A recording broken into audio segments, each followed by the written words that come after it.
teams, 12 contestants, and 2 microwaves will be competing in an epic college-style cook-off. 3 courses, each meal a surprise mystery ingredient, and at the end, an esteemed panel of judges declare our victor. So as always, welcome to Microwave.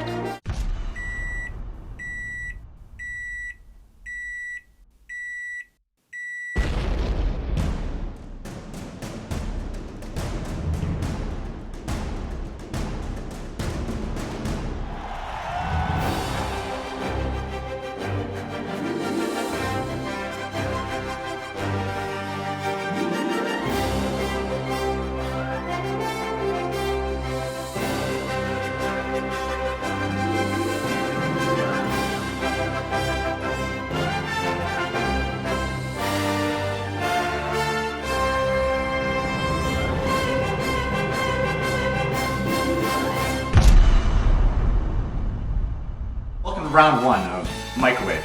Today we're going to have 2 teams of 2 cooking breakfast for us. As a twist, we will be having 1 secret ingredient that you need to incorporate into both meals. And today,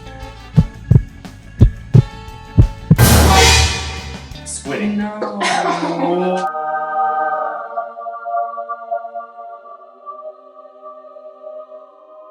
In order to cook the squid, one must be the squid. So let us begin. Tonight, judging the meals, we have 3 fabulous judges. All the way down on the left here, we have Judge Ali, we have Chef Carmen, and lastly, by me, we have Mr. Adric will be able to tell whether or not something's edible. That's the hope, at least. We revealed the secret ingredient here, squidding. How do you feel about squidding? It'll be really interesting to see what they do with it in a burrito. Oh yeah, definitely.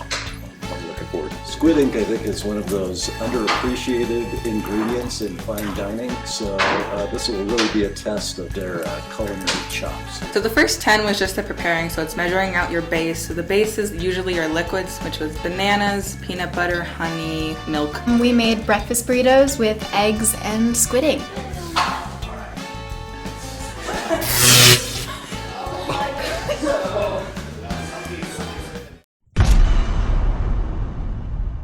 Alright judges, we see blue off to a really strong start here, about to finish strong. Red team may be falling behind here. I haven't even seen them go over the microwave here. I think they'll be able to do it. There's a bit of conflict here. I think Red's decision not to use the microwave in the entire first half is consummate gamesmanship. This might reap some rewards in the long run. Yeah. On the other hand, since they're so dependent on it, and we've seen that the power is uncertain, they may be hosed if they can't keep the microwave on for the amount of time that they need to do their final cooking. And I think the producer's decision to have the power shut off intermittently is genius. This is really putting these chefs through their paces. Really kills 2 birds with 1 stone. And we've just witnessed a breakthrough moment. Khalil has figured out how to use the microwave oven, and that's a Real milestone here, yeah. Yes. So I can see they're really cooking in a dorm room, right, where the power is a little bit uncertain. And he's going to have to do that repeatedly, apparently. Hopefully he's got it. You know, this might be Red's team's chance to catch up here. If Blue's going to be struggling with the microwave. Although we might end Looks up like it. eating a lot of cookie dough. I'm not sure about that. I don't envy you guys at all. Really, Red team is catching up here. They're able to handle the microwave much better than Blue. That's all. We almost had a plate fall there. All right, 8, 7, 6, 5, 4, 3, 2, 1. I think that they did pretty well. I wasn't sure where they put their squid ink, and it seems like just the combination of squid ink and a cookie would be a little iffy, but then again, maybe they were more moderate in their usage of it. Well, I personally hope they weren't too moderate with it.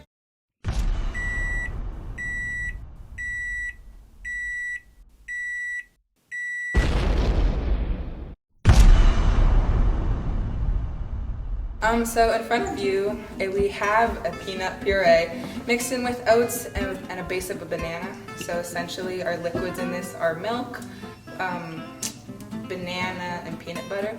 So our oats are gonna absorb our liquid, essentially, and usually if it was a little bit warmer, it'd be a little bit thicker. However, all this is still edible to eat. Honey adds more sweetness, but it's more natural.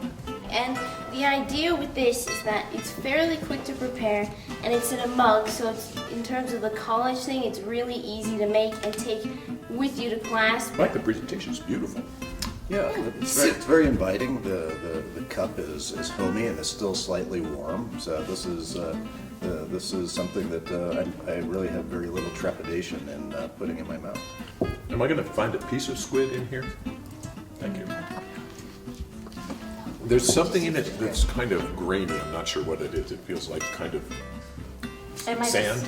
It might be the oats. Sometimes when you because it was supposed to be microwave. Really taste it, I would say. What do you think? I think if you were allergic to peanuts, you'd have trouble. Unfortunately, I have. What is the grainy thing inside the peanut butter? So as we told Judge Ali earlier, it's the oats, and given more time in the microwave, they absorb more liquid and they become less hard and softer. And so with the power outages, they didn't get all the way there, but everything there is still safe to eat. What you guys have in front of you is a simple breakfast burrito. We decided to go with the roll your own breakfast burrito because that's really the fun of it. And so what you have here is some scrambled eggs with a tiny, tiny little bit of the squid reduction and then some sausage. They're just... Maybe we could reduce the squid a little more. So the really cool thing about the squid ink is that it was initially, there was a tiny bit mixed in with the eggs, intended to be used as the seasoning for the eggs. And And I decided that we didn't need that.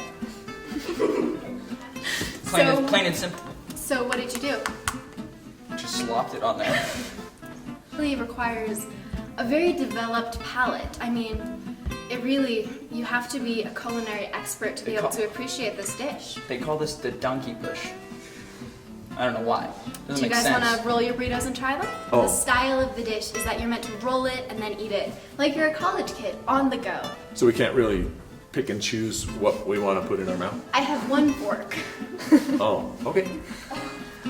I noticed that the tortilla is cold to the touch.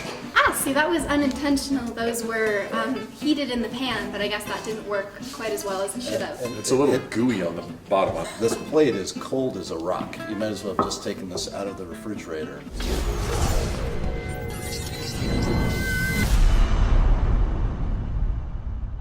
Round 2 here, we're gonna be cooking lunch. So on red team, Sophia, Sebastian, and Jessica. Contents here. Alright, so just like the first round, we're gonna have a secret ingredient you must incorporate into your meals. Does that sound alright? Now, let us begin. Judges, I was up close and personal there.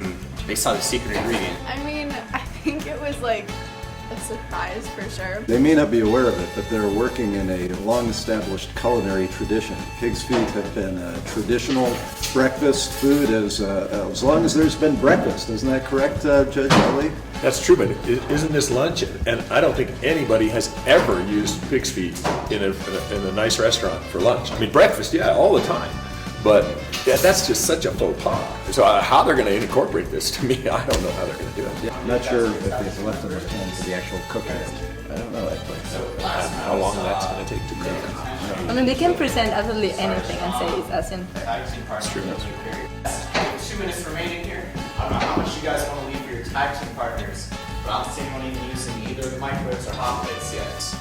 So after talking to both teams here about what they're making, we have nachos coming out from the red team, an Asian style thing from the blue team coming out here.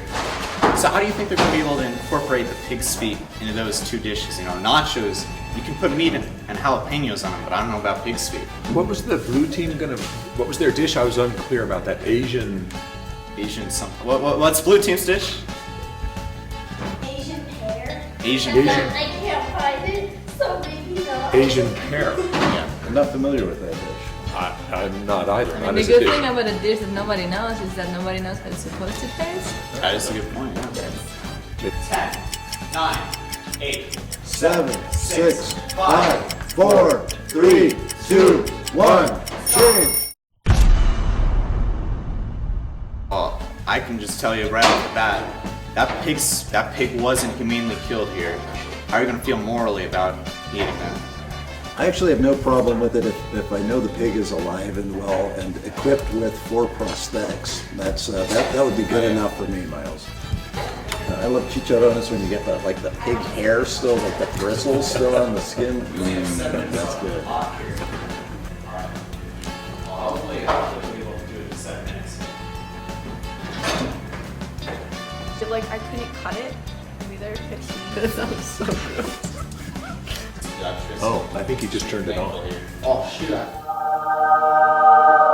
A wise man once said, "If you cannot handle the heat, get out of the kitchen. If you cannot even turn on the heat, don't be on the show."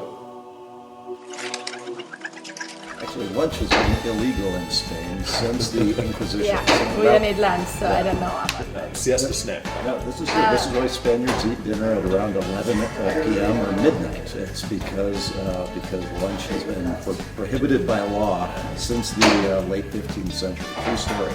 Except suffering on the hot plate here for the past few minutes. Amazed that he knows how to use a spatula. So this is. The hot plate didn't seem to work for me. So, yeah, it was just kind of devastating. Just kind of slapped it on there. Minutes I could make a lunch for 8 or 9 of my closest friends with a hot plate.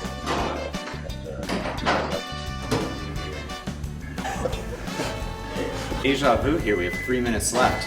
We see red team really catching up. We got a bit of an issue here. I feel like she's a wonderful teammate because she saved it.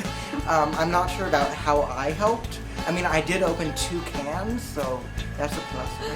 8, 7, 6, 5, 4, 3, 2, 1. Stop. Alright.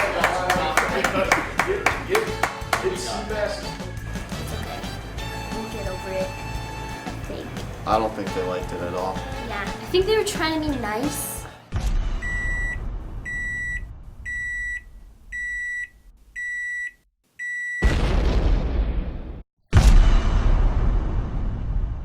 So today we made a grilled ham and cheese sandwich with pig's foot. Alex is marinated in hoisin sauce and cilantro and green onion. Well, I tried using the hot plate, but it for some reason wasn't getting hot. So we have pig's feet sushi here is what we're talking about. Did you want to eat this? Did you want to try? If we try to project into some sort of grilledness, I think this could be a pretty good dish. Mm-hmm. Yeah, if we imagine it cooked. Imagine, Yeah. right? We have to imagine, of course. Yeah. The pear, I don't know, I guess it ran away. Just kidding, I probably left it at home, which is really bad because I could have sworn I brought it. And they were like, I wish there was more stuff besides the meat. I was like, if only. And there's just meat, and a little of sauce. Nothing else? A lot of sauce. So I have nachos with jalapenos, black beans, olives. The pig's foot is right on top. And this tiny little speck of meat is the That's the pig's feet? Pig's feet. Now is this actually cooked? It is. Good use of it. Very nice garnish. Classic nachos. Forward to seeing what they did with this secret ingredient. It's not done by it, no. We could have done the avocado better, but I mean, it's fine. I think we'll win. And I think that this time with Sebastian's team, the blue team not doing too well, I think we're in a solid lead.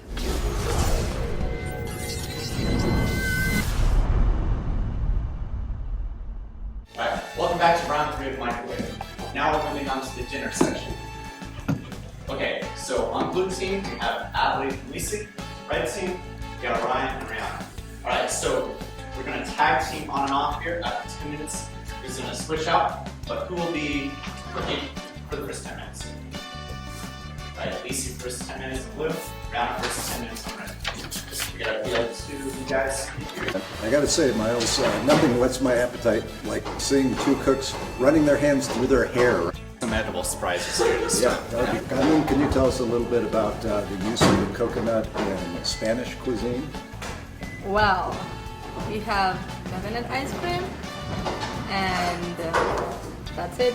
Do you think that's a possibility for these two cooks? Could they make some coconut ice cream here in a dorm situation in 20 minutes? Doubt so. I'm going to be curious whether they're able to use coconut meat or just get to the milk. They look like they're both very experienced in the kitchen. They're really moving quickly and easily. Initial dish in the microwave. Again, real world dorm room experience. Just really having to adapt. That's true. We've got 5 minutes here, and I've not even seen either team even touch the coconut. I think they're going to be able to incorporate it in time. So, these are the cooks who are coming through in the pinch. So I think blue team doesn't look like they're doing much, right? These are the heavy hitters. I, for one, am dying to see what would happen if one of these cooks put a coconut in that microwave oven. I think we could see a whole new breakthrough of dormitory cuisine. Absolutely. We would have a breakthrough. You would have a breakthrough. It would explode.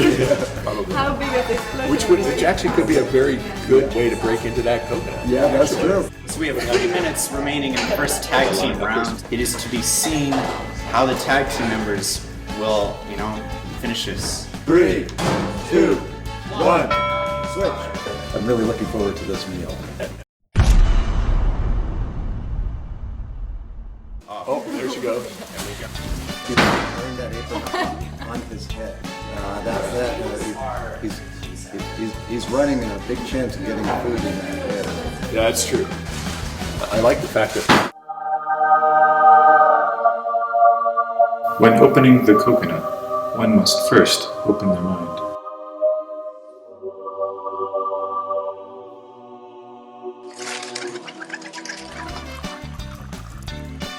I like the fact that Orion's actually wearing an apron. I really like the style. There's a lot of panache. A third of the food so far on the ground or on the table. Cook Atlee is using some fresh vegetables. That's a change of pace from the dishes that we've seen so far. Pretty close to a final product on both teams here. I'm smelling something burning, are you? Looks like Red all of a sudden lost it. Yeah, the wheels have clearly fallen just off. went off the track. 3, 2, 1. Yes.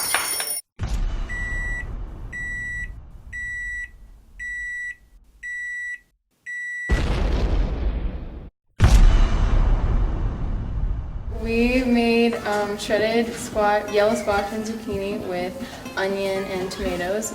I gotta say that is a very beautiful dish and presented. And thank you for the fork. I appreciate that. And really fresh taste. You can taste the vegetables through. It's not overspiced like that. I would kind of go in the opposite direction of Judge Ali. It could use just a little bit of salt, just a few grains of salt, I think. I wish maybe the onion has a really strong flavor, and when you eat it with the other vegetables, all the rest disappears. So what we did for this was pasta, some baby kale, and chicken sausage. Well, I'm liking how they illustrated the use of pasta in the microwave and how quick it is and how nicely you can cook pasta just by using a microwave. That's a good cooking tip for our microwave fans. I like how many different things are incorporated in this plate. So it's really a wide range. We have some vegetables, but you have also meat.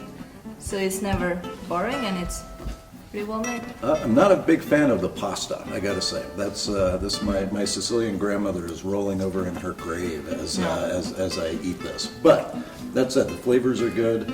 I like this, got a little bit of green in it. The sausage is okay. I'm not picking up the coconut at all, though. I'm not, and that might be a good thing.